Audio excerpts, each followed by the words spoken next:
$2.1 million. That is the price of arrogance. It started on a dusty stretch of highway in Cedar Ridge, South Carolina, with a broken taillight that wasn't even broken. Officer Braden Holt thought he was doing what he always did, flexing his badge, intimidating a stranger, and teaching a lesson to a man he judged the second he saw his skin color behind the wheel. He thought he had a helpless victim. He was wrong. Dead wrong. The man in handcuffs wasn't just a driver. He was Special Agent Derek Cole, a decorated veteran of the FBI's Public Corruption Unit. And he wasn't just passing through town, he was hunting. What happens when a bully with a badge picks a fight with the federal government? You're about to find out. This is the story of how one traffic stop ended a career, bankrupted a city, and served the coldest plate of karma you've ever seen. The heat in Cedar Ridge was the kind that didn't just sit on you, it owned you. It was 2 p.m. on a Tuesday in July, and the asphalt on Route 9 shimmered like a mirage. Special Agent Derek Cole adjusted the AC vents in his rented charcoal gray Chevrolet Impala. He wasn't in his bureau-issued SUV, and he certainly wasn't wearing the windbreaker with the bold yellow letters on the back. Today, Derek was just a black man in a polo shirt and aviator sunglasses, cruising 5 miles under the speed limit. He checked his rearview mirror. Nothing but heat, haze, and empty road. Derek was tired. He'd spent the last 6 months deep diving into the financial records of the Cedar Ridge Municipal Court. There were discrepancies, money seized in civil asset forfeitures that never made it to the state treasury. It was a classic skimming operation, but he needed the smoking gun. He needed to see how the officers on the ground operated. He didn't know that the smoking gun was about to pull him over. A mile back, sitting in a speed trap concealed by a billboard for a divorce lawyer, sat Officer Braden Holt. Holt was a 6-year veteran of the force, a man whose high school football glory days were fading faster than his hairline. He sat in his cruiser, chewing a toothpick, bored out of his mind. Unit 4, Alpha to dispatch. Holt drawled into his radio. Traffic is dead out here. Thinking about heading back to the barn. -4, Alpha, the dispatcher crackled back. Chief wants visibility on Route 9. We've got complaints about runners coming up from Florida. Holt sighed, shifting his weight. His uniform was tight around the midsection. That's when he saw it. The gray Impala. It was moving slow. Too slow. Rental. Holt muttered to himself. He narrowed his eyes as the car passed. Tinted windows, but not dark enough to hide the profile of the driver. Holt sat up straighter. A black male, alone, driving a newer model rental car under the speed limit? In Holt's mind, that didn't spell tourist or businessman. It spelled drug mule, trying not to get noticed. He threw the cruiser into gear, gravel crunching under his tires as he peeled out from behind the billboard. He didn't turn his lights on immediately. He wanted to stalk the prey first. In the Impala, Derek saw the nose of the Crown Victoria dip into view in his mirror. He sighed, his grip tightening slightly on the wheel. He knew the game. He'd been a black man in America long before he was a Fed. "Here we go," Derek whispered. He checked his speedometer, 53 inches, a 55. He checked his lane position, dead center. He checked his seatbelt, clicked. Holt tailed him for 2 miles. He ran the plates. They came back clean, a fleet vehicle registered to Hertz. That only confirmed Holt's suspicion. Traffickers always used rentals. Holt needed a reason. He waited for a lane change, a swerve, anything. Derek gave him nothing. Finally, Holt's patience snapped. He flicked a switch. The red and blue lights exploded to life, reflecting off the pristine trunk of the Impala. Derek didn't panic. He hit his blinker immediately, slowed down gradually, and pulled onto the wide gravel shoulder. He put the car in park, rolled down all 4 windows, a habit he learned to keep officers at ease, and placed both hands on the top of the steering wheel. Fingers spread. He watched the side mirror. The cruiser stopped. The door opened. Officer Braden Holt stepped out. He didn't adjust his hat. He adjusted his gun belt. He didn't reach for his ticket book first. He unsnapped the retention strap on his holster. Derek saw it all. He began to profile the threat. Aggressive posture, approaching the blind spot, hand on weapon. This guy isn't looking to write a ticket. He's looking for a fight. Holt walked up to the passenger side first, peering in. He saw the empty back seat. Then he circled the back of the car, tapping the taillight a superstition, or a way to leave a fingerprint. Derek didn't care. Holt finally appeared at the driver's window. He was wearing mirrored sunglasses, chewing that toothpick aggressively. "License and registration," Holt said. "No greeting. No, good afternoon." "Good afternoon, officer," Derek said, his voice calm, practiced. "I have my license in my back right pocket. My rental agreement is in the glove box. I'm going to reach for them now." Holt's jaw tightened. He hated it when they were calm. It felt like arrogance. "Just get the ID, boy. Don't narrate your life story. Boy." The word hung in the humid air like a foul smell. Derek's internal radar went from yellow to red. This wasn't just a bad stop. This was a hostile one. "I'm reaching for my wallet," Derek repeated, moving slowly. He produced his South Carolina driver's license, his personal one, not his badge yet. He wanted to see how far this would go. Holt snatched the plastic from Derek's hand. He glanced at it, then back at Derek. "Derek Cole." Holt read, sounding out the syllables like they were foreign. "You from Columbia, Derek?" "I live in Columbia, yes." "What are you doing in Cedar Ridge?" "Passing through. I'm on my way to a meeting." "A meeting?" Holt scoffed. "What kind of meeting? You selling something?" "I work for the government," Derek said vaguely. It was the truth, but not the whole truth. Holt stepped back, looking at the car again. "Government, huh? You look like you work for the government about as much as I work for the circus." "Step out of the car." Derek paused. "Officer, am I under arrest?" "I said step out of the car." Holt's hand went to the handle of his service weapon. "I smell marijuana. I have probable cause to search this vehicle." Derek's eyes narrowed behind his aviators. He didn't smoke. The car was a rental that smelled like new car spray and bleach. This was the lie. This was the bridge too far. "Officer," Derek said, his voice dropping an octave, becoming harder. "There is no marijuana in this vehicle. I do not consent to a search. If you order me out, I will comply under duress, but you are violating my Fourth Amendment rights." Holt's face turned a shade of crimson that rivaled the lights on his roof. He ripped the door open. "Get your ass out of the car, now." Derek unbuckled his seatbelt. He knew that any sudden movement now could result in a bullet. He stepped out, rising to his full 6'2" height. He was taller than Holt by 3 inches, and in better shape. Holt didn't like that either. He shoved Derek against the side of the Impala. "Hands on the hood, spread 'em." "I am complying," Derek said loudly, for the benefit of the dashcam he hoped was recording on Holt's cruiser. "I am not resisting." Holt kicked Derek's ankles apart, harder than necessary. Pain shot up Derek's leg, but he didn't flinch. He just cataloged it. Assault. Unlawful detention. Holt began to pat him down, roughly. He reached into Derek's pockets, pulling out a cell phone and keys, tossing them onto the hood. Then he felt the bulge under Derek's left arm. Holt froze. "Gun!" Holt screamed. He jumped back, drawing his own weapon and pointing it directly at the back of Derek's head. "Don't you move. I'll blow your head off. Don't you move." Derek didn't flinch. "I have a weapon," he said clearly. "It is holstered. I have a permit. It is on my right hip. The object under my left arm is my credentials. Shut up. Shut your mouth." Holt was shaking. The adrenaline dump was making him erratic. This was the most dangerous moment.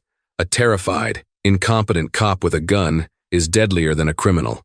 "Get on the ground, on your knees, now." Derek slowly lowered himself to the gravel. The rocks bit into his expensive slacks. He laced his fingers behind his head. "Officer," Derek said, "listen to me carefully. I am a federal agent. My badge is in my jacket pocket. If you check it, we can resolve this." Holt wasn't listening. He was in kill or be killed mode, fighting a phantom enemy. He rushed forward, jamming his knee into Derek's back, driving his face into the dirt. "Stop resisting," Holt yelled. even though Derek was perfectly still. He grabbed Derek's wrists, twisting them violently behind his back. The handcuffs ratcheted tight, too tight. The metal bit into the bone. "You're done, pal," Holt panted, leaning his full weight on Derek's neck. Carrying a concealed weapon, resisting arrest, assault on an officer. "I haven't assaulted anyone," Derek mumbled, his mouth half full of dust. "Check my pocket. I'm not checking anything until you're in the cage." Holt spat. He hauled Derek up by the handcuffs, wrenching his shoulders. Derek grunted. He was being manhandled, humiliated, and treated like a violent felon on the side of a public road. Cars were passing by, slowing down to gawk at the black man being arrested by the white cop. Holt marched him to the cruiser and shoved him into the back seat. The plastic seat was hard, the space cramped. Holt slammed the door, wiping sweat from his forehead. He felt like a hero. He'd caught one. A guy with a gun, probably a big-time runner. He keyed his radio. "Dispatch, 4, Alpha. 1 in custody. Weapon recovered. Requesting a tow for the subject's vehicle. I'm going to toss it now. Copy 4, Alpha. Tow is en route." Holt walked back to the Impala. He was going to find the drugs. He knew they were there. He pulled on a pair of latex gloves and dove into the car. He tore through the center console. Nothing. He ripped open the glove box. Just the rental agreement. He looked under the seats. Empty water bottles. "Where is it?" Holt muttered. He popped the trunk. He threw the spare tire cover aside. Nothing. He was sweating profusely now. If there were no drugs, the probable cause was thin. But he had the gun. That was enough. A gun on a drug runner was a felony. He went back to the interior. He picked up Derek's jacket, which had been lying on the passenger seat. He felt the heavy object in the inside pocket. The wallet. Holt opened it, expecting to find a fake ID or a wad of cash. Instead, a gold shield glinted in the sunlight. Holt blinked. He tilted the leather wallet to catch the light. United States, Department of Justice, Federal Bureau of Investigation Special Agent. Below the badge was a photo ID card. Derek Cole, Special Agent. Holt's stomach dropped. It felt like he had swallowed a stone. The heat of the day suddenly felt cold. He looked from the badge to the back of his cruiser, where Derek Cole was staring right at him through the cage mesh. Derek wasn't angry. He wasn't yelling. He was just watching. And in that look, Holt didn't see a prisoner. He saw a predator who had just let the trap snap shut on his own leg. Holt's partner, Officer Sarah Jenkins, pulled up in her unit just then. She was younger, sharper, and had a conscience. She saw Holt standing by the Impala, holding a wallet, looking like he'd seen a ghost. She stepped out of her car. "Braden, you good? Dispatch said you found a gun." Holt couldn't speak. He just held the wallet out to her. Jenkins took it. She looked at the badge. She looked at the Impala. She looked at the prisoner in Holt's car, Braden. She whispered, her face draining of color. "What did you do?" He was resisting. Holt stammered, his voice cracking. "He had a gun. He didn't tell me who he was. I told him 3 times. Derek's voice came from the open window of the cruiser. It was calm, projecting perfectly over the distance. "I told him I was a federal agent. I told him where my credentials were. He told me to shut up and put a knee on my neck." Jenkins looked at Holt. The look was one of pure horror. "Get him out," Jenkins hissed. "Get him out of those cuffs right now." Holt shook his head, a sudden surge of stubborn, panicked denial taking over. No, it's fake. It's gotta be fake. These guys forge this stuff all the time. I'm running him. I'm booking him. Braden, don't be an idiot. I'm the arresting officer," Holt shouted, trying to regain control of a world that was spinning off its axis. "I say it's a good collar. We take him in. We sort it out at the station." He stomped back to his cruiser, jumped in the driver's seat, and slammed the door. He glared at Derek in the rearview mirror. "You think a piece of tin scares me?" Holt said, trying to sound tough but failing. "We'll see what the database says." Derek leaned back against the hard plastic. A small, cold smile touched his lips. "Yes, Officer Holt," Derek said softly. "We certainly will." The ride to the Cedar Ridge precinct was silent, save for the hum of the tires and the frantic clicking of Holt's radio as he messaged the dispatcher to run a high-priority background check. Derek sat in the back, his hands numb. The circulation was cutting off, but he didn't complain. He needed the bruises. He needed the medical report. Every minute these cuffs stayed on was another zero on the check the city would eventually write. They pulled into the Sally Port of the police station. It was a concrete block building that smelled of stale coffee and bleach. Holt hauled Derek out of the car. "Move," Holt barked, grabbing Derek's upper arm. They walked into the booking area. The desk sergeant, a heavy-set man named Miller with a mustache that had seen better decades, looked up from his computer. "What do we have, Holt?" "The runner?" Miller asked. "Possession of a firearm, resisting arrest, disorderly conduct."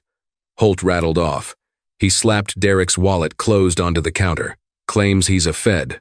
Probably a fake ID." Miller raised an eyebrow. He reached for the wallet.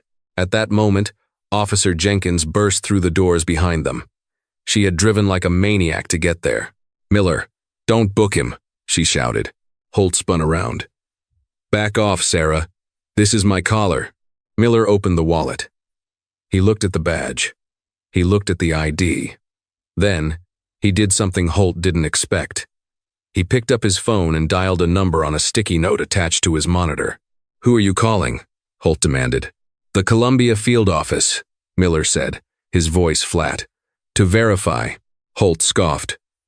"Waste of time. 2 minutes." That's how long the room stood in silence. Miller spoke in hushed tones into the receiver. Yes, sir. Physical description matches.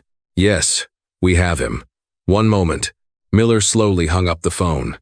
He looked at Braden Holt with an expression that wasn't anger, it was pity. "Braden," Miller said quietly, "unlock the cuffs." "What? Is it confirmed?" "That was the assistant special agent in charge," Miller said.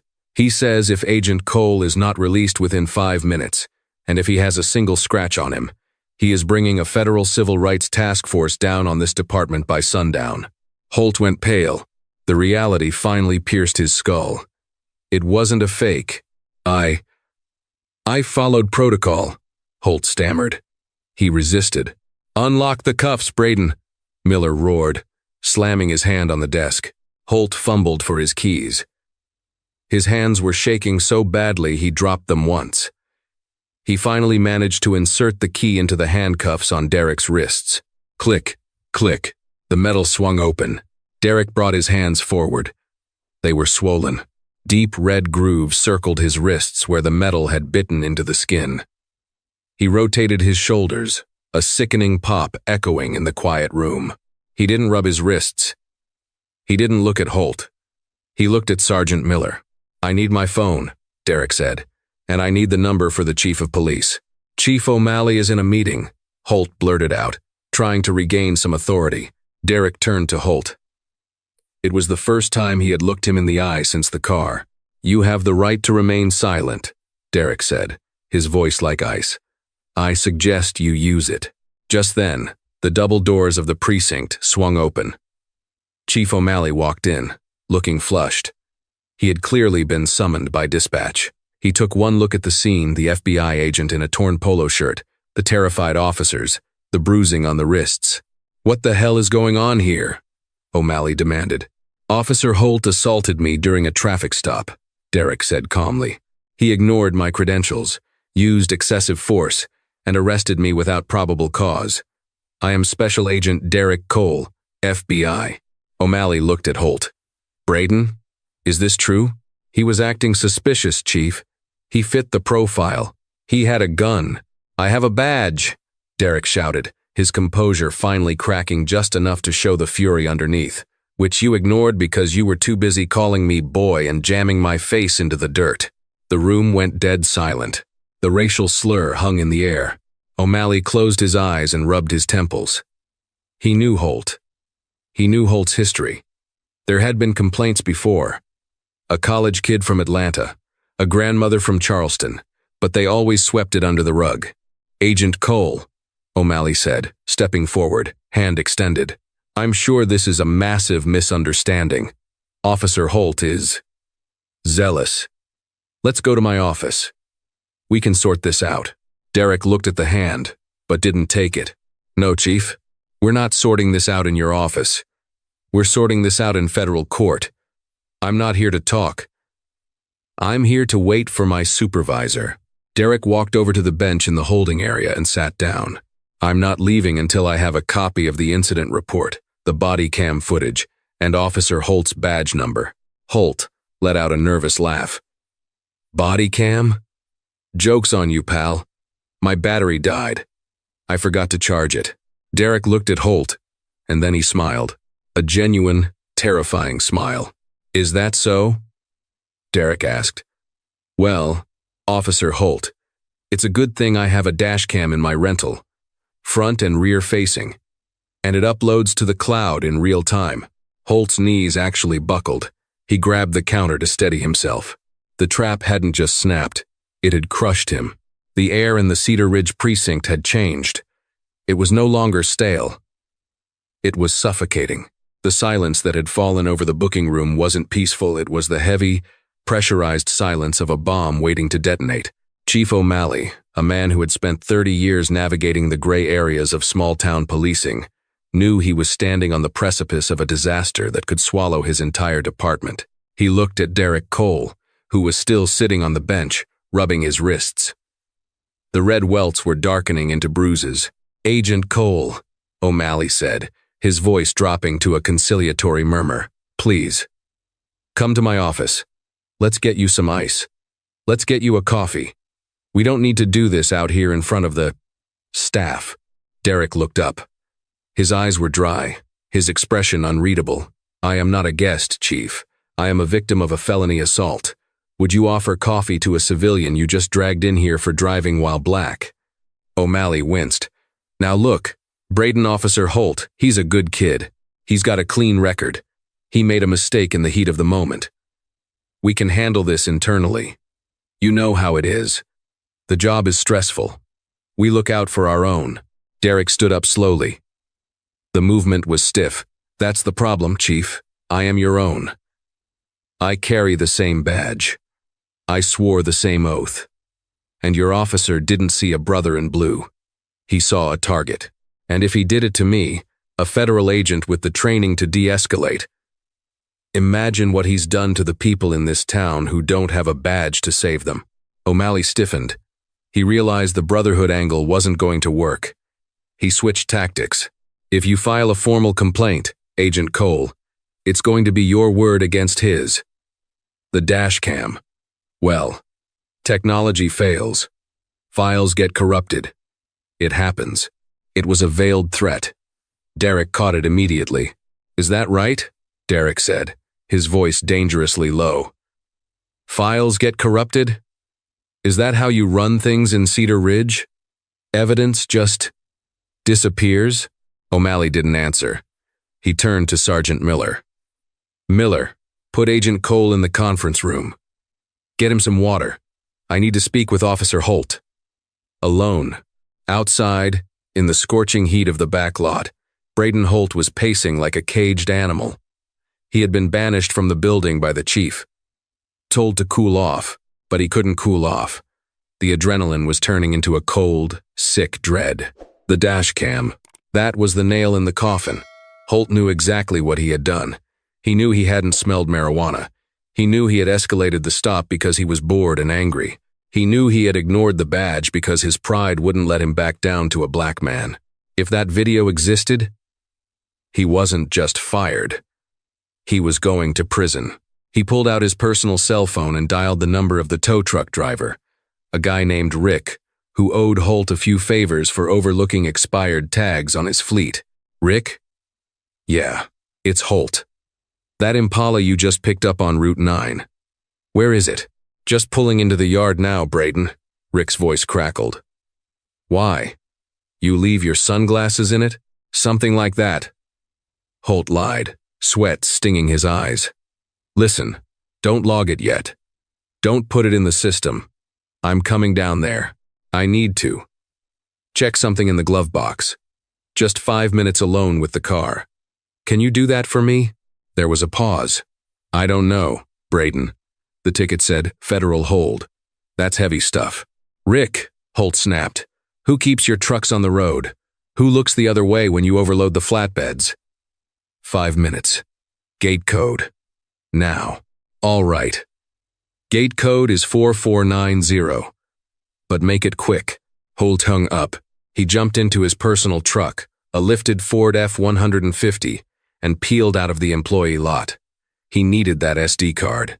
If he could just get the card, he could snap it in half, toss it in a storm drain, and then it would be his word against the angry suspect. He could say the camera wasn't even recording. He drove fast, blowing through 2 stop signs. He reached the impound yard in 10 minutes. The chain-link fence rattled as it slid open. There it was, the gray Impala, sitting forlornly next to a wrecked sedan. Holt parked his truck to block the view from the road.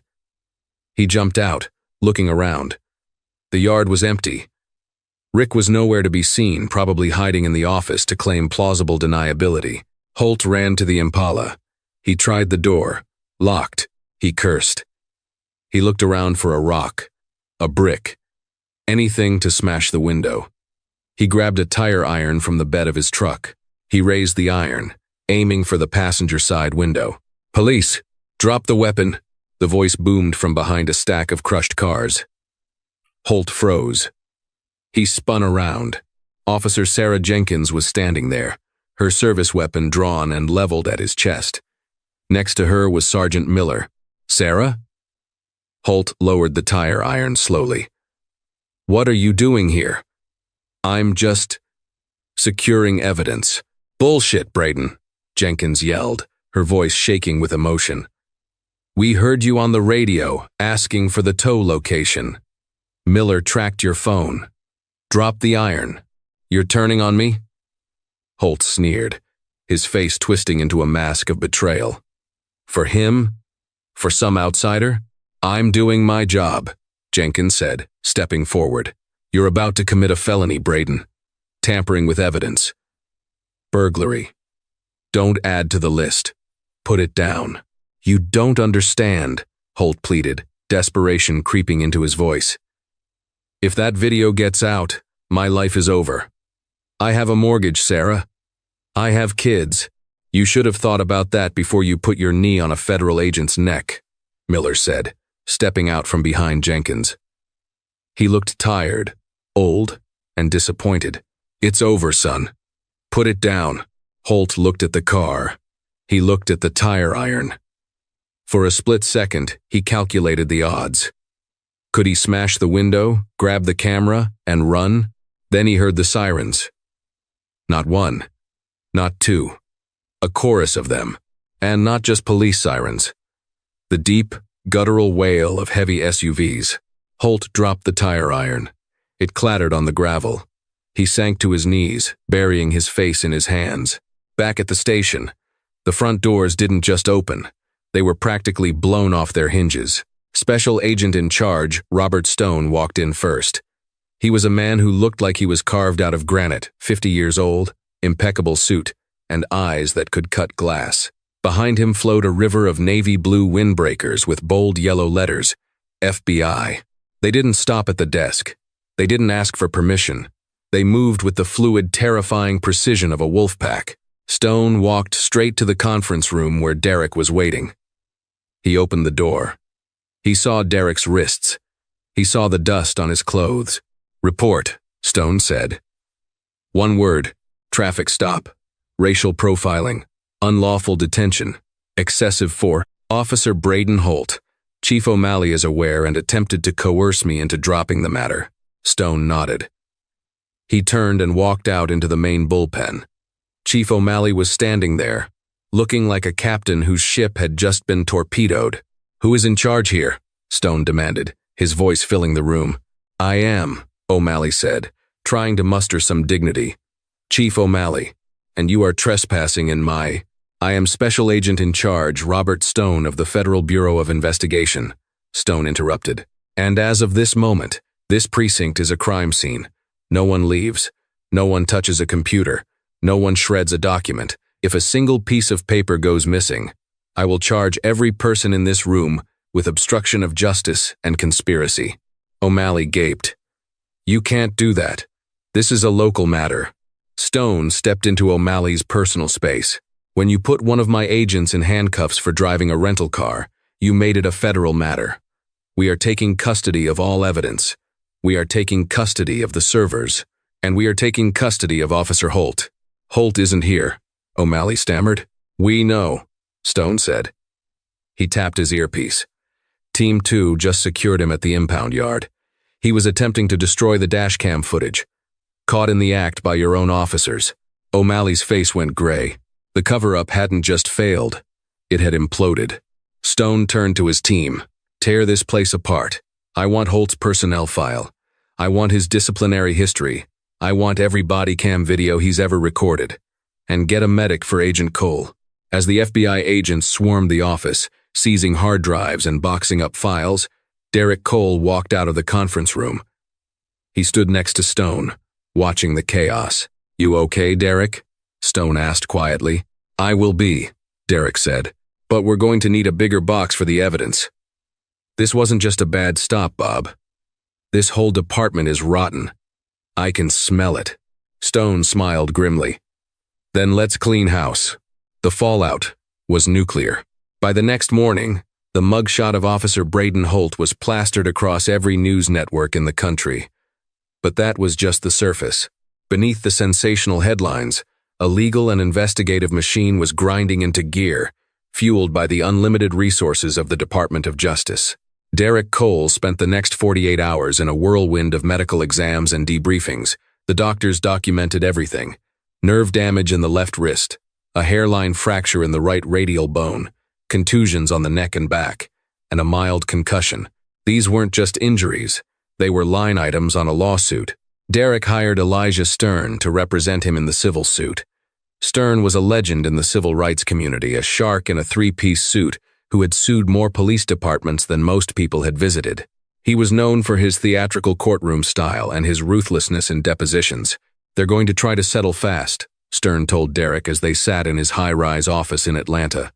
"They want this to go away before the election cycle. They'll offer you $500,000 and a non-disclosure agreement." "I don't want their money," Derek said, staring out the window. "I want the truth. I want Holt's badge. And I want to know how many others there were." "Oh, we'll get the money," Stern said, tapping a gold pen on his mahogany desk. "We'll get the money because that's the only language cities understand. But to get the truth, that's where the FBI investigation comes in." And the investigation was yielding fruit. Rotten fruit. While Stern drafted the civil complaint, Cole v. City of Cedar Ridge, Braden Holt, and Kevin O'Malley, Agent Stone's team was dissecting the Cedar Ridge Police Department. They found the ghost files, hidden in a subfolder on the chief's personal drive, encrypted but easily cracked by the Bureau's cyber division, were dozens of suppressed complaints against Braden Holt. Asterisk. Complaint 14. B. A 60-year-old grandmother claimed. Holt threw her to the ground during a stop for a broken taillight. Outcome. Unfounded. Asterisk. Complaint 16A. A college student alleged Holt planted a baggie of cocaine in his car. The student dropped the complaint after Holt threatened to arrest his girlfriend. Outcome. Withdrawn. Asterisk. Complaint 19C. Excessive force against a diabetic man having a medical episode. Holt tased him 3 times. Outcome. Within policy, it was a pattern of terror. Holt was a predator who used his badge to hunt the vulnerable, and O'Malley was the gatekeeper, who ensured no one ever found out. But the real smoking gun was the dashcam footage from Derek's Impala. The FBI tech team retrieved the cloud data. They invited Stern and Derek to view it in the conference room. The video played on the big screen.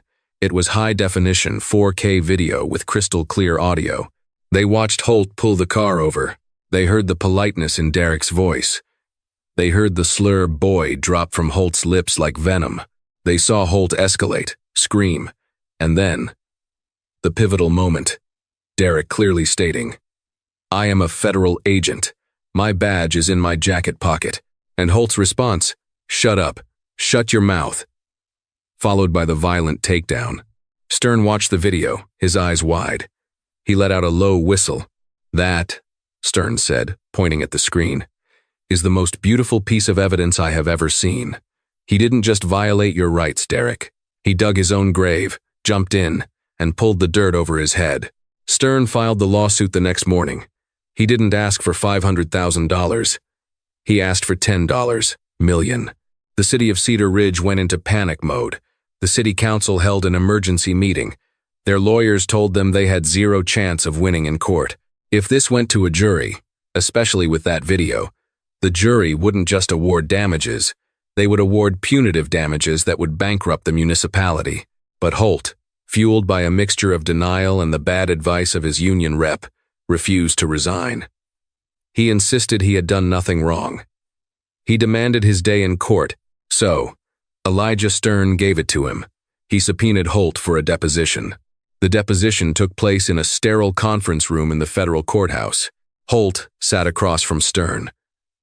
He was wearing a suit that didn't fit, looking smaller and paler than he had in uniform.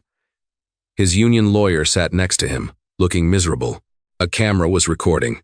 "Officer Holt," Stern began, his voice silky smooth. "Why did you pull Agent Cole over?"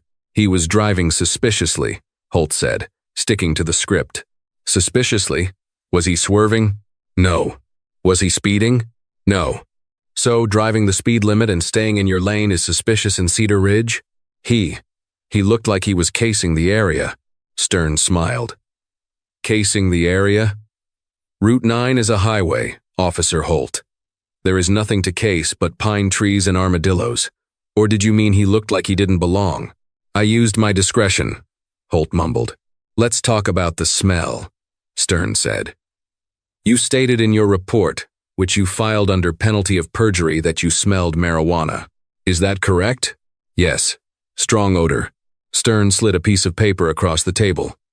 "This is the lab report from the FBI evidence response team. They vacuumed that car.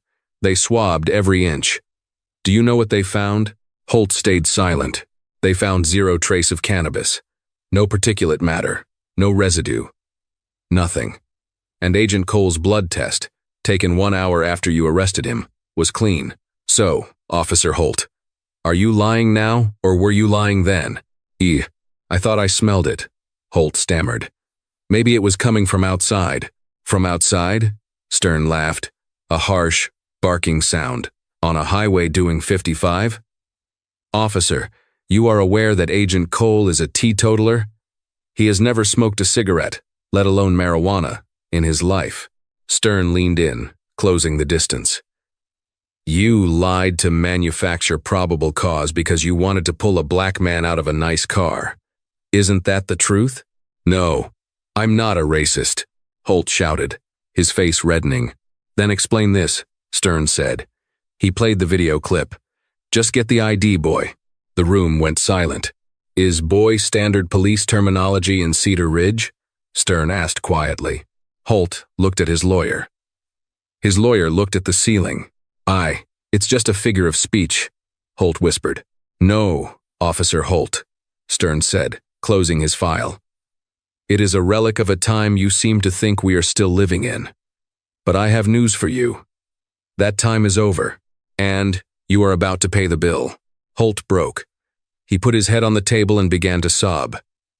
It wasn't the crying of a man who was sorry. It was the crying of a bully who had finally met someone he couldn't hit. The deposition lasted 4 hours. By the end, Holt had admitted to falsifying the report, admitted to ignoring the badge, and admitted to trying to destroy the evidence. The city attorney called Stern 10 minutes after the deposition ended.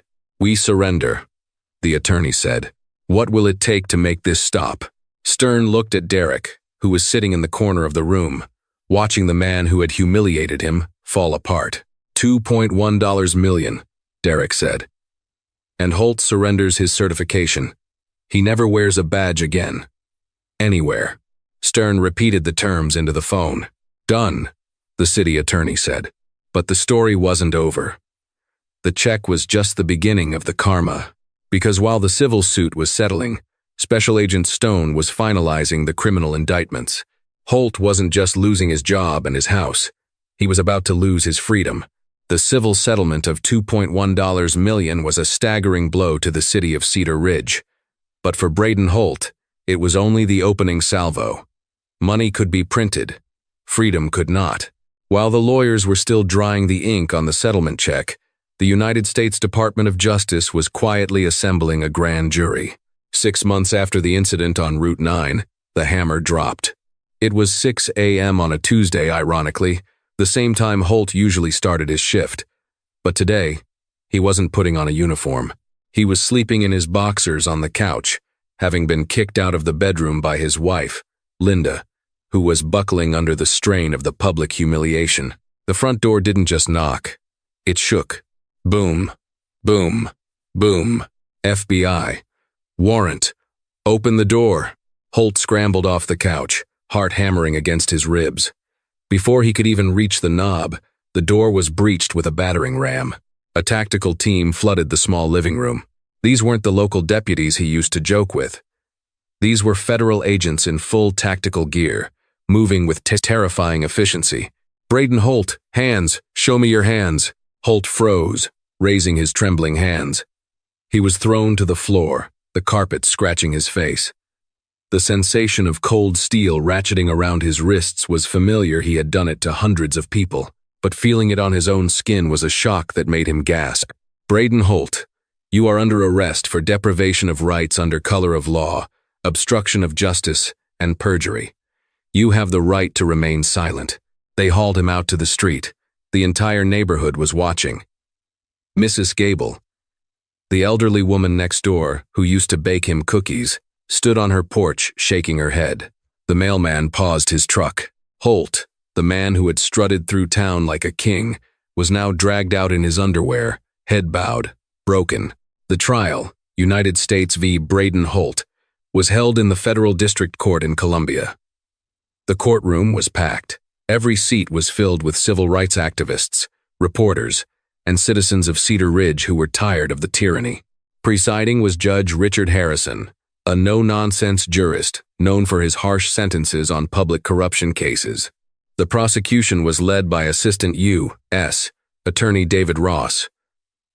Ross didn't yell. He didn't pace. He simply laid out the facts with the precision of a surgeon. Ladies and gentlemen of the jury, Ross began. Officer Holt didn't just arrest a man that day. He arrested the Constitution. He decided that his badge gave him the right to be judge, jury, and executioner on the side of a highway. He was wrong.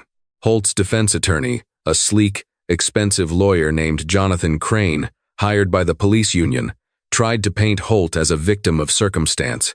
Officer Holt was in a high-stress situation, Crane argued, sweating under the courtroom lights. He saw a suspect reaching for a weapon. He made a split-second decision to protect the community. Can we fault a man for wanting to go home to his family? It was a good narrative. Until Sarah Jenkins took the stand. Jenkins walked in wearing civilian clothes. She had resigned from the force 2 weeks after the incident, unable to stomach the corruption any longer. She looked at Holt, who was staring at her with pleading eyes, and she looked away. Miss Jenkins, Ross asked, did you see Agent Cole reach for a weapon? No, Jenkins said clearly. His hands were in the air. He was narrating his movements. He was the calmest person on the scene. Did you feel threatened by Agent Cole? No, I felt threatened by Officer Holt. A gasp went through the gallery. Why? Ross pressed. Because he was out of control, Jenkins said, her voice trembling. He was screaming. He was shaking. He had his gun pointed at the back of a man's head who was already on his knees. I thought he was going to execute him right there. Crane tried to cross-examine her, to discredit her, but Jenkins held firm. She was the nail in Holt's coffin. But the final blow was the video. When Ross played the dashcam footage on the massive courtroom monitors, the silence was absolute. The jury watched Holt smirk. They watched him chew his toothpick. They heard the slur. They saw the violence. And they saw Derek Cole dignified, calm, and compliant, being treated like an animal. Derek took the stand last. He wore his FBI suit, the badge clipped to his belt. He didn't look at Holt. He looked at the jury. "Agent Cole," Ross asked, "how did that arrest make you feel?" Derek took a breath. "I have been in shootouts. I have taken down cartels. I have never been as afraid as I was that day, not because I thought I would die, but because I knew that if I died, he would write the report. He would say I reached for a gun. And without that camera, everyone would have believed him. I wasn't afraid of death. I was afraid of the lie." The jury deliberated for less than 3 hours. When they returned, Holt stood up. His legs were shaking so badly he had to lean on the table. On count 1, deprivation of rights. Guilty. On count 2, obstruction of justice. Guilty. On count 3, perjury. Guilty. Holt collapsed back into his chair. He put his head in his hands. His wife, sitting in the back row, didn't cry. She simply stood up, gathered her purse, and walked out of the courtroom. She never looked back. Judge Harrison looked at Holt over his spectacles. "Braden Holt," the judge said, his voice echoing like doom. "You have disgraced your uniform. You have disgraced this court, and you have disgraced the very concept of law. You wanted to be a tough guy? You're about to find out how tough the federal penitentiary system is." The sentence: 15 years in federal prison, no parole. As the marshals clicked the handcuffs onto Holt's wrists, the same wrists that had been so quick to cuff others, Holt looked at Derek across the aisle. "I'm sorry," Holt mouthed. Derek looked at him, his face impassive. He didn't smile. He didn't gloat. He just nodded. Once. It wasn't forgiveness. It was acknowledgement. The debt is paid. Karma, as they say, is a mirror. It reflects exactly what you put in front of it. For Braden Holt, the reflection was brutal. He was sent to a medium-security federal prison in West Virginia. Because he was a former cop, he couldn't be in the general population. He would have been killed in a day. So, he was placed in protective custody, PC. PC sounds safe, but it's a special kind of hell. It's isolation. Holt spent 23 hours a day in a 6x8 cell. He had no friends. The guards despised him because he was a dirty cop who gave them all a bad name. The other inmates despised him because he was a cop. He lost everything. His wife divorced him 6 months into his sentence, taking the house and the kids. She changed their last name so they wouldn't be associated with him. He missed his son's high school graduation. He missed his daughter's wedding. He sat in a concrete box, aging rapidly, his hair turning white, his body withering away. The $2, $1 million settlement meant the city had to raise property taxes by 4% for 3 years. Every time a citizen of Cedar Ridge opened their tax bill, they cursed Braden Holt's name. He wasn't a martyr. He was the town pariah. Chief O'Malley didn't escape either. The FBI investigation revealed the ghost files, and while he avoided prison by cutting a deal, he was fired in disgrace. He lost his pension, over $800,000 in future benefits gone. He ended up working as a night security guard at a mall in a neighboring county, a bitter old man who told anyone who would listen that he was framed. And then, there was Derek Cole. The $2.1 million check arrived on a crisp autumn morning. Derek looked at it for a long time. It was more money than he would make in 20 years at the Bureau. He didn't buy a sports car. He didn't buy a mansion. He started the Cole Initiative for Justice. Derek used the money to fund a legal aid clinic in Cedar Ridge, specifically designed to help people who had been victims of police misconduct but couldn't afford a lawyer. He hired Sarah Jenkins, who had gone to law school after resigning, to run it. Together, they reviewed hundreds of old cases from the Cedar Ridge PD. They exonerated 3 men who had been falsely imprisoned by Holt's unit. They got records expunged. They gave people their lives back. Derek continued his work with the FBI, but he was different now. He was a legend. Rookie agents looked up to him not just as a skilled investigator, but as a man who had stared down the barrel of corruption and didn't blink. 5 years later, Derek was driving down Route 9 again. He was in his own car this time, a modest sedan. He passed the spot where it had happened. The billboard for the divorce lawyer was gone, replaced by a sign for the Cole Legal Clinic. Justice for all. He slowed down, just for a second. The ghost of that day, the heat, the fear, The anger was gone. In its place was something cleaner. Justice. He smiled, turned up the radio, and drove on. The road ahead was clear. This story isn't just about a bad cop or a settlement check. It's a reminder that authority without accountability is tyranny. Braden Holt thought his badge was a shield that would protect him from his own prejudices.